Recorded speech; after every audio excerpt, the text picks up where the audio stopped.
নেপালে অন্তর্বর্তী সরকারের প্রধান হওয়ার দৌড়ে এগিয়ে সুশীলা কার্কি। পার্লামেন্ট ভেঙে দেওয়ার আহ্বান জেনজির। কারফিউর মেয়াদ বাড়ল আরও একদিন, নিহত বেড়ে 51।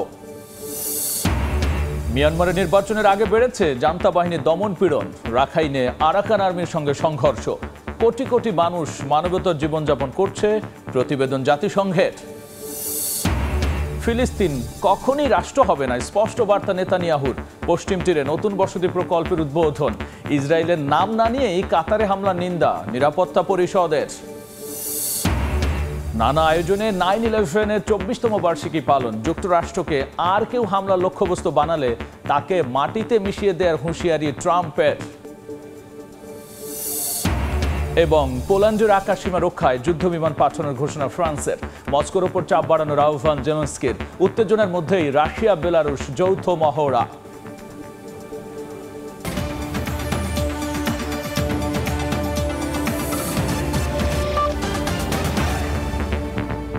আন্তর্জাতিক সময় সঙ্গে আছি আমি গোলাম রাব্বি।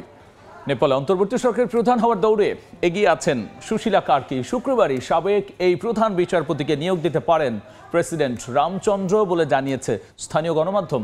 সুশীলা কার্কিকে সমর্থন দিয়েছে আন্দোলনে নেতৃত্ব দেওয়া জেনজি। একই সঙ্গে সংবিধান বহাল রাখার কথাও স্পষ্ট করেছে তারা।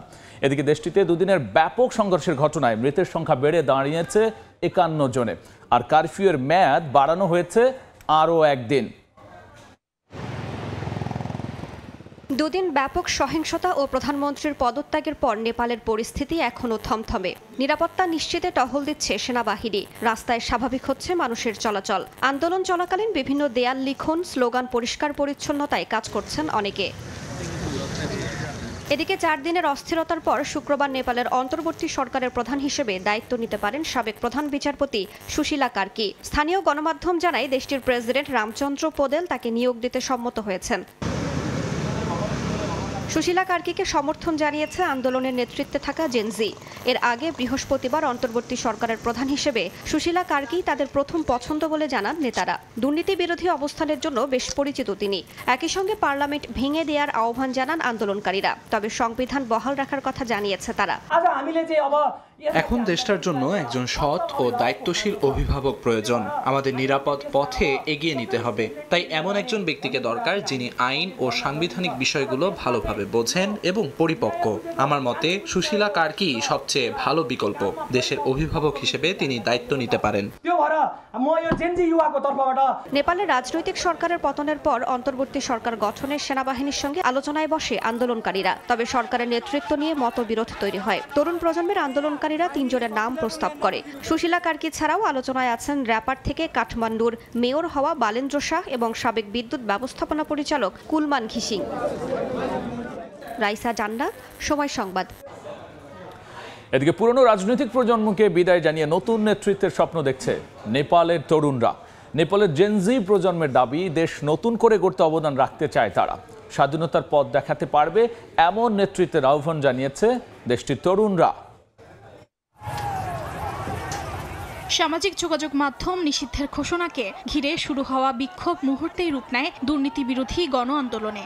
রাস্তায় নেমে আসে হাজারো তরুণ তরুণী। পুলিশের টিয়ার গ্যাস ও রাবার বুলেটে নিহত হন অনেকে, আহত হয় 1000-এর বেশি মানুষ। বিক্ষোভকারীদের মতে নেপালের পুরনো রাজনীতিবিদরা ব্যর্থ হয়েছেন। তারা দুর্নীতি রোধে কোনো ভূমিকা রাখেননি, পাশাপাশি এগিয়ে নিতে পারেননি অর্থনীতিকে। জেনজি প্রজন্মের তরুণরা বলছেন, উন্নয়ন, কর্মসংস্থান আর স্বাধীনতার পথ দেখাতে পারবে এমন নেতৃত্ব চায় তারা। আমি 8 সেপ্টেম্বর বিক্ষোভে অংশ নিতে গিয়ে আহত হয়েছিলাম। তবে পরের দিন আবার ফেরত আসি। আমি যা চেয়েছিলাম তা হলো নেপালি জনগণের ও তরুণদের স্বাধীনতা। সরকার আমাদের দমন করতে সামাজিক যোগাযোগ মাধ্যম নিষিদ্ধ করে রেখেছিল। আমাদের দেশকে এগিয়ে নিতে হলে আত্মীয় স্বজন নয়, বরং যোগ্য মানুষকে বেছে নিতে হবে। দেশের ভবিষ্যৎ তাদের হাতে তুলে দিতে হবে, যাদের চিন্তাধারা সঠিক এবং যারা স্বার্থ কেন্দ্রিক নয়। আগে আমি ভাবতাম উচ্চ মাধ্যমিক শেষ করার পর সুযোগের সন্ধানে বিদেশে চলে যাব, কারণ মনে হতো এখানে কোনো ভবিষ্যৎ নেই। কিন্তু এখন আমার দৃষ্টিভঙ্গি বদলেছে। আমার লক্ষ্য নেপাল নতুন করে গড়ে তোলায় অবদান রাখা এবং এখানেই একটি সুন্দর ভবিষ্যৎ সৃষ্টি করা। জেনজি প্রজন্মের এই আন্দোলন এরই মধ্যে আন্তর্জাতিক মনোযোগ কাটছে। তরুণদের সামাজিক মাধ্যমে পোস্ট করা ছবি ও বার্তায় ভেসে আসছে একটাই দাবি, তারা চায় স্বাধীনতা, স্বচ্ছ শাসন ব্যবস্থা এবং নতুন প্রজন্মের হাতে রাষ্ট্রের ভবিষ্যৎ। অর্জিতা শাহজিন, সময় সংবাদ। নির্বাচনের আগে মিয়ানমারে দিন দিন তীব্র হচ্ছে জান্তা বাহিনীর নিপীড়নের মাত্রা। সম্প্রতি বর্ডার গার্ড ফোর্সের সমর্থনে কাইন রাজ্যে হামলা চালায় তারা, আর এতে পিছু হতে বাধ্য হয় বিভিন্ন বিদ্রোহী গোষ্ঠী। এদিকে রাখাইন উত্তর ম্যাগো সীমান্তের জান্তা বাহিনীর সঙ্গে সংঘর্ষে জড়িয়েছে আরাকান আর্মি। এরই মধ্যে দেশটির কোটি কোটি মানুষ মানবেতর জীবনযাপন করছে বলে প্রতিবেদন প্রকাশ করেছে জাতিসংঘ। মিয়ানমারে সম্প্রতি বর্ডার গার্ড ফোর্স BGF এর সমর্থনে কাইন রাজ্যে আক্রমণ চালায় জান্তা বাহিনী। বলা হয় এই নতুন অভিযান 28 আগস্ট শুরু হওয়া একটি বড় অপারেশনের ধারাবাহিকতা। হামলার কারণে Karen National Union, People's Defence Force এবং জয়েন্ট রেভলিউশনারি ফোর্স ওই অঞ্চল থেকে সরে যেতে বাধ্য হয়। এরই মধ্যে আরাকান আর্মি জানিয়েছে রাখাইনে তাদের নিয়ন্ত্রণাধীন এলাকায় সামরিক বাহিনীর আক্রমণ ব্যর্থ হয়েছে। রাখাইন ও উত্তর ম্যাগাও সীমান্তে তীব্র আকার ধারণ করেছে সংঘাত। এদিকে দেশটিতে সামরিক অভ্যুত্থানের 4 বছরের বেশি সময় পরও অস্থায়ী আশ্রয় শিবিরে জীবনযাপন করছেন কোটি কোটি মানুষ। হারিয়েছেন ঘরবাড়ি, সহ্য করছেন নির্যাতন ও সহিংসতার ভয়ভীতি। এ বিষয়ে দ্রুত সমাধানের আহ্বান জানিয়েছে জাতিসংঘের শরণার্থী বিষয়ক সংস্থা UNHCR। সংস্থাটির প্রধান বলেন, নারী ও শিশুদের সহিংসতা থেকে সুরক্ষা দিতে হবে, তাদের নিরাপদ ও মর্যাদাপূর্ণভাবে বাড়িতে ফিরে যাওয়ার সুযোগ দিতে হবে। 28 ডিসেম্বর আয়োজিত ভোটের ফলাফল 2026 সালের জানুয়ারির মধ্যে পাওয়া যাবে বলে ঘোষণা দিয়েছে মিয়ানমারের সামরিক যন্ত্রনিয়ন্ত্রিত নির্বাচন কমিশন। দেশটিতে বহু এলাকা এখনও সামরিক নিয়ন্ত্রণের বাইরে। বিদ্রোহী গোষ্ঠীগুলো তাদের এলাকায় ভোট বাধা দিতে প্রস্তুত। এ অবস্থায় নিরাপত্তা জটিলতার কারণে নির্বাচনের ব্যাপ্তি সীমিত হতে পারে বলেও জানিয়েছে তারা। মৌসুমী সাথী, সময় সংবাদ। ফিলিস্তিন নামে কোনো রাষ্ট্র প্রতিষ্ঠা হবে না বলে সাফ জানালেন ইসরায়েলের প্রধানমন্ত্রী বেনিয়ামিন নেতানিয়াহু। অধিকৃত পশ্চিম তীরে নতুন বসতি নির্মাণ প্রকল্পের উদ্বোধনী অনুষ্ঠানে এমন মন্তব্য করেছেন তিনি। একই সঙ্গে ফিলিস্তিনি ভূখণ্ডকে ইসরায়েলের অংশ দাবি করেন নেতানিয়াহু। তার এমন মনোভাব ফিলিস্তিন রাষ্ট্র গঠনের সব সম্ভাবনা নষ্ট করে দেবে বলে মনে করছেন বিশ্লেষকরা। সম্প্রতি একের পর এক পশ্চিমা দেশ ফিলিস্তিনকে স্বাধীন রাষ্ট্র হিসেবে স্বীকৃতি দেওয়ার প্রতিশ্রুতি দেয়। জাতিসংঘ সাধারণ পরিষদের 80তম অধিবেশনে চূড়ান্ত সিদ্ধান্ত জানানোর কথা রয়েছে দেশগুলোর, যা নিয়ে তীব্র সমালোচনা করে যুক্তরাষ্ট্র ও ইসরায়েল। ফিলিস্তিনিরা যখন একটি স্বাধীন দেশের স্বপ্ন দেখছেন, তখন নতুন করে হুঁশিয়ারি দিয়েছেন ইসরায়েলের প্রধানমন্ত্রী বেনিয়ামিন নেতানিয়াহু। বলেন, কোনোদিন ফিলিস্তিন রাষ্ট্র প্রতিষ্ঠা হবে না। ওই ভূখণ্ড ইসরায়েলের অংশ বলেও দাবি করেন তিনি। অধিকৃত পশ্চিম তীরে বৃহৎ বসতি স্থাপন প্রকল্পের উদ্বোধনী অনুষ্ঠানে কথা বলেন নেতানিয়াহু। বৃহস্পতিবার তার এই বক্তব্য সরাসরি সম্প্রচার করেছে প্রধানমন্ত্রীর কার্যালয়। ঘোষণার অংশ হিসেবে অধিকৃত পশ্চিম তীরে প্রায় 6000 নতুন বসতি নির্মাণের অনুমোদন দিয়েছেন নেতানিয়াহু। এই বসতি সম্প্রসারণের পরিকল্পনা 20 বছর ধরে আলোচনায় ছিল, কিন্তু পূর্ববর্তী মার্কিন প্রশাসনের চাপের কারণে এটি স্থগিত ছিল। তবে সম্প্রতি ইসরায়েলের উচ্চতর পরিকল্পনা কমিটি পশ্চিম তীরে E1 বসতি প্রকল্পের চূড়ান্ত অনুমোদন দেয়। এই ঘোষণার নিন্দা জানিয়েছে জাতিসংঘ। ফিলিস্তিন কর্তৃপক্ষের দাবি, বিতর্কিত E1 পরিকল্পনা আন্তর্জাতিক আইন ও জাতিসংঘ প্রস্তাবের সরাসরি লঙ্ঘন। এমন মনোভাব ফিলিস্তিন রাষ্ট্র গঠনের সব সম্ভাবনা নষ্ট করে দেবে বলে মনে করছেন বিশ্লেষকরা। ইয়াসমিন অনন্যা, সময় সংবাদ। এবার ইসরায়েলের নাম উল্লেখ না করেই কাতারে হামলার নিন্দা জানিয়েছে জাতিসংঘ নিরাপত্তা পরিষদ। স্থানীয় সময় বৃহস্পতিবার এক জরুরি বৈঠকে 15 সদস্য রাষ্ট্রের সর্বসম্মতভাবে এক বিবৃতিতে কাতারের সঙ্গে সংহতি প্রকাশ করার পাশাপাশি পরিস্থিতি শান্ত রাখার আহ্বান জানানো হয়। গাজা যুদ্ধ বন্ধে দীর্ঘদিন ধরেই মধ্যস্থতাকারী হিসেবে গুরুত্বপূর্ণ ভূমিকা পালন করছে কাতার। কিন্তু চলতি সপ্তাহে হামাস নেতাকে লক্ষ্য করে দেশটির রাজধানী দোহায় আকস্মিক হামলা চালায় ইসরায়েল। এতে নিহত হন ফিলিস্তিনি স্বাধীনতাকামী সংগঠনের বেশ কয়েকজন সদস্য। হামলার বিষয়ে তেল আবিব আগেই ট্রাম্প প্রশাসনকে অবহিত করেছিল বলে জানিয়েছে হোয়াইট হাউস। এবার ন্যাক্কারজনক হামলা নিয়ে জাতিসংঘ নিরাপত্তা পরিষদের বিবৃতিতে ক্ষোভ ঝাড়ছে বিভিন্ন দেশ, তবে ইসরায়েলের নাম নেয়নি তারা। স্থানীয় সময় বৃহস্পতিবার জাতিসংঘের 15 সদস্য বিশিষ্ট নিরাপত্তা পরিষদে কাতারের প্রতি সংহতি জানিয়ে বিবৃতি দেয় ব্রিটেন ও ফ্রান্স। ওই বিবৃতিতে ইসরায়েলের নাম সরাসরি উল্লেখ না করে বলা হয়, কাতারের ভৌগোলিক অখণ্ডতা রক্ষার গুরুত্ব অপরিসীম এবং গাজা যুদ্ধ ও ভোগান্তি বন্ধ করা উচিত। জাতিসংঘে ওআইসির পক্ষে বিবৃতি দেন তুরস্কের রাষ্ট্রদূত আহমেদ ইয়েলজিদ। এ সময় ইসরায়েলি হামলাকে গর্হিত, অযৌক্তিক ও রাষ্ট্রীয় সার্বভৌমত্ব লঙ্ঘন বলে আখ্যা দিয়ে তিনি বলেন, এটি জাতিসংঘ সনদ ও আন্তর্জাতিক আইনের সুস্পষ্ট লঙ্ঘন। নিরাপত্তা পরিষদে ইসরায়েলকে রক্তপিপাসু চরমপন্থী আখ্যা দিয়েছেন কাতারের প্রধানমন্ত্রী মোহাম্মদ বিন আব্দুর রহমান আল থানি। আলোচনার সময় হামলা চালিয়ে ইসরায়েল শান্তির সম্ভাবনাকে নষ্ট করেছে বলেও মত তার। ইসরায়েলের বর্তমান নেতৃত্বের উদ্দেশ্য বন্দীদের মুক্তি নয়, বরং সংঘাত জিয়ে রাখা বলেও দাবি করেন তিনি। তবে রক্তপাত বন্ধে কাতার কোনো দ্বিধা ছাড়াই মানবিক ও কূটনৈতিক ভূমিকা চালিয়ে যাবে বলে প্রতিশ্রুতি দেন আল থানি। জাতিসংঘ বৈঠকে ইসরায়েলি রাষ্ট্রদূত স্পষ্ট ভাষায় বলেন, সন্ত্রাসীদের জন্য কোনো নিরাপদ আশ্রয় নেই, সেটি গাজা হোক, তেহরান কিংবা দোহা। বৈঠকে মার্কিন ভারপ্রাপ্ত রাষ্ট্রদূত ডরোথি শে বলেন, এই ঘটনাকে ইসরায়েলের অঙ্গীকার নিয়ে প্রশ্ন তোলার অজুহাত বানানো ঠিক হবে না। ট্রাম্পের বক্তব্যের পুনরাবৃত্তি করে বলেন, ঘটনাটি দুঃখজনক হলেও একে শান্তির সুযোগে রূপান্তর করা যেতে পারে। দোহায় ইসরায়েলি হামলার তীব্র নিন্দা জানিয়েছেন জাতিসংঘের চীনের স্থায়ী প্রতিনিধি ফু কং। বলেন, এই আঘাত শুধু কাতারের সার্বভৌমত্ব লঙ্ঘন নয়, বরং গাজা যুদ্ধবিরতির আলোচনাকে সচেতনভাবে নষ্ট করার প্রচেষ্টা। মৌসুমী সাথী, সময় সংবাদ। যুক্তরাষ্ট্রের টুইন টাওয়ারে ভয়াবহ হামলার 24তম বার্ষিকী পালিত হয়েছে। দিবসটি স্মরণে মার্কিন সমর দফতরে আয়োজিত এক অনুষ্ঠানে প্রেসিডেন্ট ডোনাল্ড ট্রাম্প হুঁশিয়ারি দিয়ে বলেছেন, কেউ যদি আমেরিকাকে আক্রমণের লক্ষ্যবস্তু করে তাকে গুড়িয়ে দেওয়া হবে। 2001 সালের 11 সেপ্টেম্বর নিউ ইয়র্কে ওয়ার্ল্ড ট্রেড সেন্টারে 2টি ভবন সহ 4টি স্থানে হামলা চালায় সন্ত্রাসীরা। আর এসব ঘটনায় নিহত হয়েছিলেন প্রায় 3000 মানুষ। তাদের মধ্যে অন্তত 7 জন ছিলেন বাংলাদেশি। যুক্তরাষ্ট্র থেকে হাসানুজ্জামান সাকির রিপোর্ট। বিশ্বের ভয়াবহ সন্ত্রাসী ঘটনা টুইন টাওয়ার হামলা স্মরণে ঘণ্টার প্রতিধ্বনি। বৃহস্পতিবার নিউ ইয়র্কের ওয়ার্ল্ড ট্রেড সেন্টারের হামলাস্থলে 24তম বার্ষিকী পালনের অনুষ্ঠানে উপস্থিত হন নিহত ও আহতদের পরিবারের সদস্যরা। 2001 সালের 11 সেপ্টেম্বর সকাল 8:46 আমেরিকান এয়ারলাইন্সের যাত্রীবাহী বিমান ছিনতাই করে সন্ত্রাসীরা নিউ ইয়র্কের ওয়ার্ল্ড ট্রেড সেন্টার টুইন টাওয়ারের উত্তর দিকের ভবনটিতে প্রথম আঘাত করে। ইউনাইটেড এয়ারলাইন্সের আরেকটি বিমান ছিনতাই করে সকাল 10:03 হামলা চালানো হয় দক্ষিণের ভবনটিতে। এদিন বিশাল আকৃতির জাতীয় পতাকা দিয়ে আচ্ছাদিত করা হয় যুক্তরাষ্ট্রের সমর দফতর পেন্টাগনের ভবন। এখানেও সন্ত্রাসীরা বিমান হামলা চালিয়েছিল। সকালে পেন্টাগনের অনুষ্ঠানে স্ত্রী মেলানিয়াকে নিয়ে উপস্থিত হন প্রেসিডেন্ট ডোনাল্ড ট্রাম্প। তিনি নিহতদের স্মরণে পুষ্পাঞ্জলি অর্পণ করেন।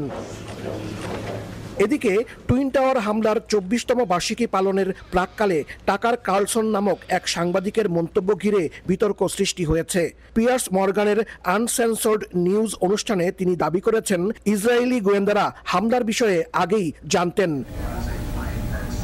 9/11-এ হামলার শিকার পেনসিলভেনিয়ার শাঙ্কসভিলেও 3টি স্মরণে অনুষ্ঠানের আয়োজন করা হয়। 24 বছর আগের ওই 4টি হামলায় নিহত হন প্রায় 3000 মার্কিন নাগরিক, যাদের মধ্যে 7 জন বাংলাদেশীও ছিলেন। হাসানুজ্জামান সাকি, সময় সংবাদ, নিউ ইয়র্ক। পোল্যান্ডের আকাশসীমা রক্ষায় 3টি রাফায়েল যুদ্ধবিমান পাঠানোর ঘোষণা দিয়েছে ফ্রান্স। পোল্যান্ডে রুশ ড্রোন ভূপাতিতের ঘটনায় এই সিদ্ধান্তের কথা জানিয়েছেন প্রেসিডেন্ট ইমানুয়েল ম্যাক্রো। এদিকে রাশিয়া ভুল করে ড্রোন ছুড়ে মারতে পারে বলে মন্তব্য করেছেন মার্কিন প্রেসিডেন্ট ডোনাল্ড ট্রাম্প। যদিও পোল্যান্ডের প্রধানমন্ত্রীর দাবি ভুল নয়, ইচ্ছাকৃতভাবেই ড্রোন ছুড়েছে মস্কো। উত্তেজনার মধ্যেই যৌথ মহড়া শুরু করেছে রাশিয়া বেলারুশ। স্থানীয় সময় শুক্রবার বাল্টিক ও বারেন্টস সাগরে যৌথ সামরিক মহড়া শুরু করেছে রাশিয়া ও বেলারুশ। জাপাত 2025 নামের এই মহড়ায় নিজেদের শক্তি প্রদর্শন করবে দেশ দুটি। এদিকে পোল্যান্ডের আকাশসীমায় রাশিয়ার ড্রোন নিয়ে ইউরোপ ও ন্যাটোয় উত্তেজনা দেখা দিয়েছে। পোল্যান্ডের আকাশসীমা রক্ষা ও ন্যাটোর পূর্ব ফ্রন্টের নিরাপত্তা নিশ্চিতে সেখানে 3টি রাফায়েল যুদ্ধ বিমান পাঠানোর ঘোষণা দিয়েছেন ফ্রান্সের প্রেসিডেন্ট ইমানুয়েল ম্যাক্রো। পোল্যান্ডের প্রধানমন্ত্রীও জানান ফ্রান্স, যুক্তরাজ্য, নেদারল্যান্ড ও সুইডেনের কাছ থেকে সহায়তার প্রতিশ্রুতি দেওয়া হয়েছে। পোল্যান্ড ইউক্রেনের সঙ্গেও যৌথভাবে ড্রোন প্রতিরক্ষা প্রযুক্তি উন্নয়নে কাজ করবে বলেও তিনি জানান। এদিকে মার্কিন প্রেসিডেন্ট ডোনাল্ড ট্রাম্প সাংবাদিকদের জানান রাশিয়া হয়তো ভুল করেই ড্রোন ছুড়েছে, দ্রুত সমস্যার সমাধান হবে বলে আশা ব্যক্ত করেন তিনি।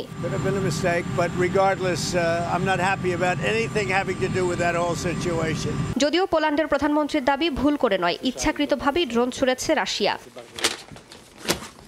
রাশিয়া ও বেলারুশকে রাষ্ট্রীয় পৃষ্ঠপোষক সন্ত্রাসবাদী হিসেবে চিহ্নিতের প্রস্তাব দিয়েছেন মার্কিন কংগ্রেসে 2 দলের সিনেটররা। তাদের অভিযোগ 3 বছর ধরে চলা ইউক্রেন যুদ্ধে 19,546 ইউক্রেনীয় শিশু অপহরণ করেছে রুশ সেনারা। অন্যদিকে মার্কিন দূত কিথ কেলগের সঙ্গে বৈঠকে রাশিয়ার উপর আরও চাপ প্রয়োগ ও নিষেধাজ্ঞা আরোপের বিষয়ে জোর দিয়েছেন ইউক্রেনের প্রেসিডেন্ট ভলোদিমির জেলেনস্কি। 27 বছরের কারাদণ্ড দিয়েছেন দেশটির সুপ্রিম কোর্ট। সামরিক অভ্যুত্থানের ষড়যন্ত্র সহ 5টি অভিযোগে তাকে দোষী সাব্যস্ত করেছেন আদালত। নিজের বিরুদ্ধে আনিত সব অভিযোগ অস্বীকার করেছেন তিনি। এদিকে রায়ের পর রাজধানী ব্রাজিলে উল্লাসে মেতে ওঠেন বলসোনারো বিরোধীরা। 2022 সালের নির্বাচনে লুলা দা সিলভার কাছে হেরে যাওয়ার পর ষড়যন্ত্র করে ক্ষমতা আঁকড়ে রাখতে চেয়েছিলেন বলসোনারো। অভ্যুত্থানের ষড়যন্ত্র সহ 5টি অভিযোগে স্থানীয় সময় বৃহস্পতিবার দোষী সাব্যস্ত হয়েছেন ব্রাজিলের সাবেক প্রেসিডেন্ট। তাকে 27 বছরের কারাদণ্ড দিয়েছেন সুপ্রিম কোর্ট। বিচারকরা বলেন গণতন্ত্রকে দুর্বল করার উদ্দেশ্যে ষড়যন্ত্র করেছিলেন তিনি। রায়ের অংশ হিসেবে সুপ্রিম কোর্ট বলসোনারোকে 2033 সাল পর্যন্ত কোনো পদে নির্বাচন করার উপর নিষেধাজ্ঞা আরোপ করেছে। বলসোনারোর আইনজীবীরা এই রায়কে অস্বাভাবিক মাত্রার শাস্তি বলে আখ্যা দেন এবং জানান তারা এর বিরুদ্ধে আপিল করবেন। বর্তমানে গৃহবন্দী অবস্থায় রয়েছেন বলসোনারো। তার অভিযোগ 2026 সালের নির্বাচনে যাতে লড়তে না পারেন তা নিশ্চিত করতেই এসব উদ্যোগ নেওয়া হচ্ছে। নিজের বিরুদ্ধে আনা সব অভিযোগকে মিথ্যা বলেও দাবি করেন তিনি।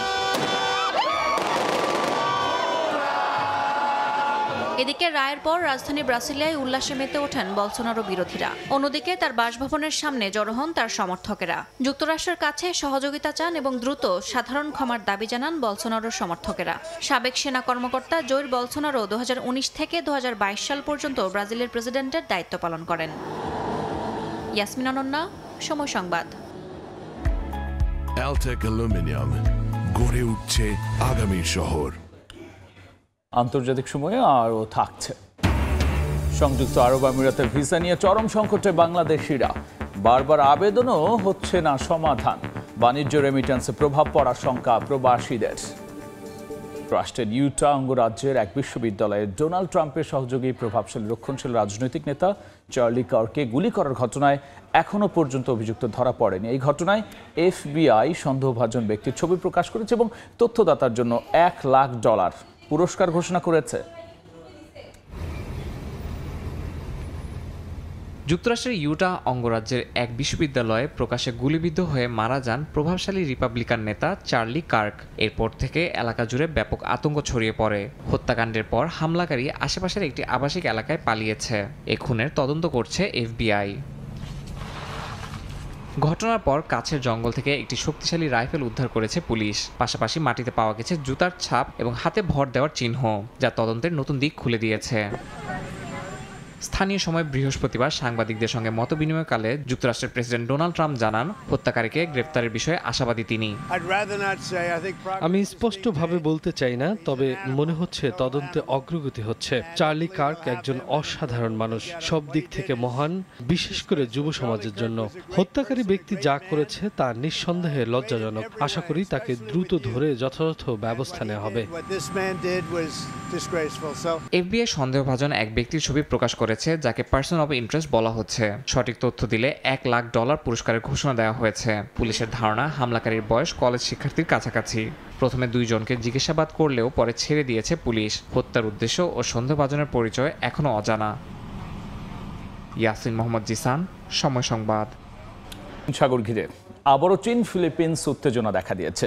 অঞ্চলটির স্কারবোরো শোল প্রবাল প্রাচীর ঘিরে প্রাকৃতিক অভয়ারণ্য তৈরি ঘোষণা দিয়েছে বেইজিং।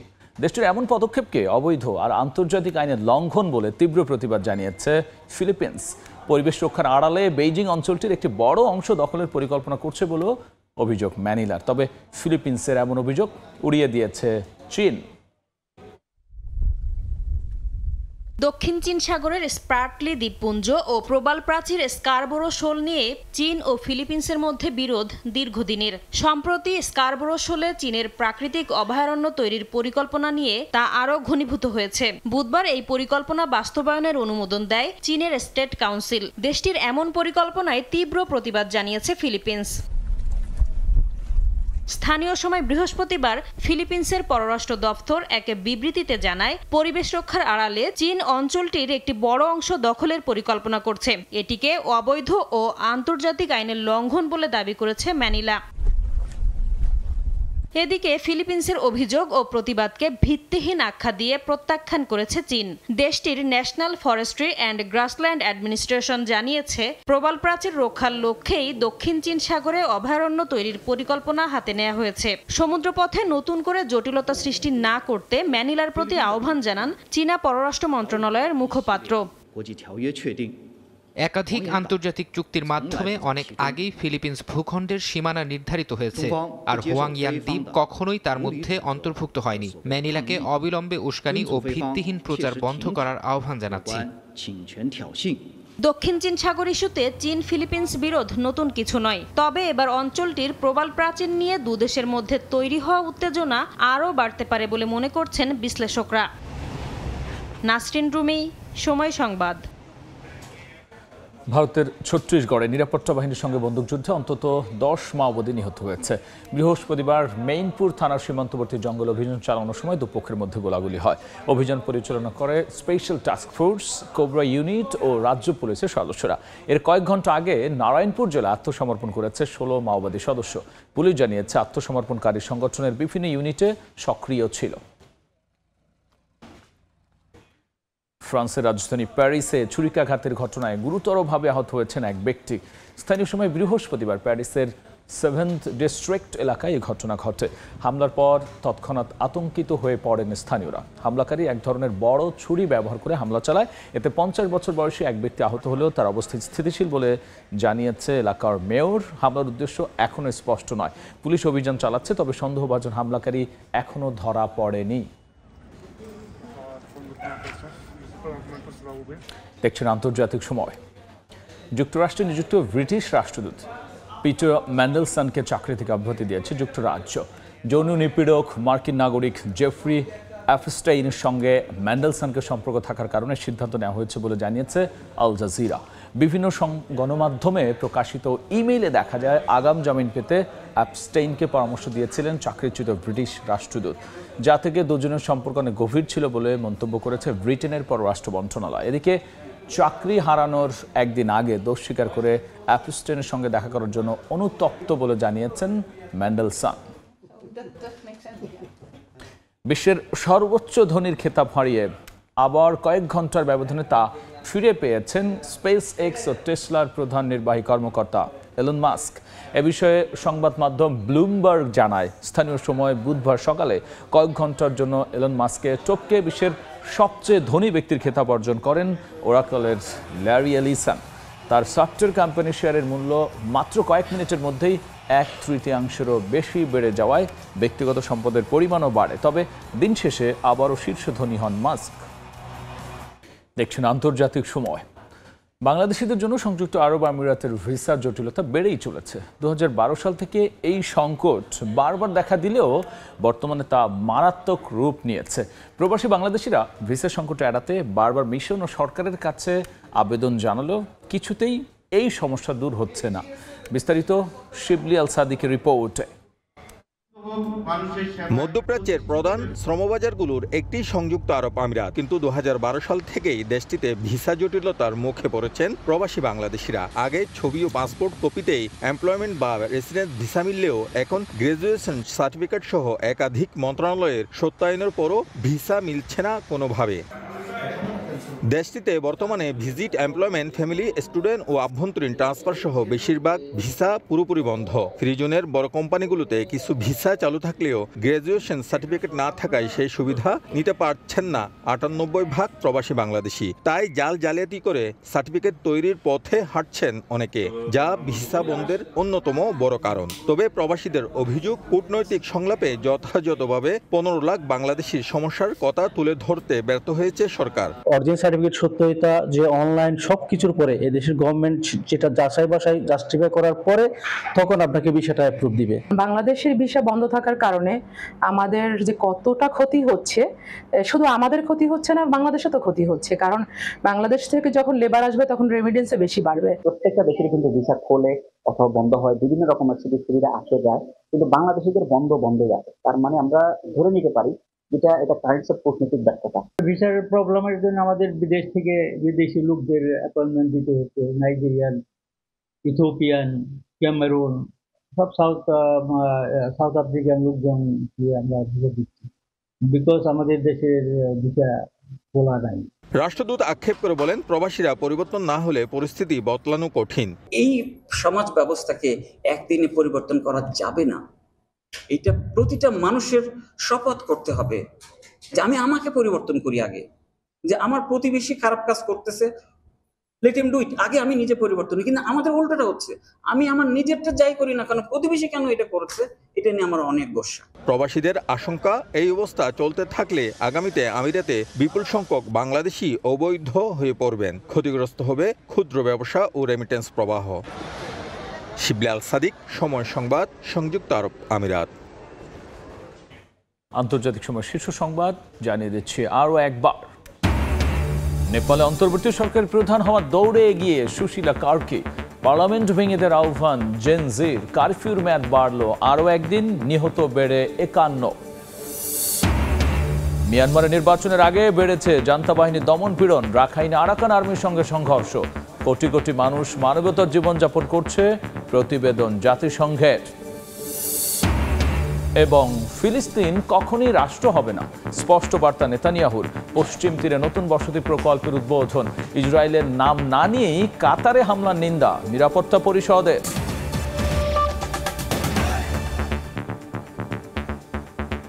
এই ছিল আন্তর্জাতিক সময়। সঙ্গেই থাকুন সময়।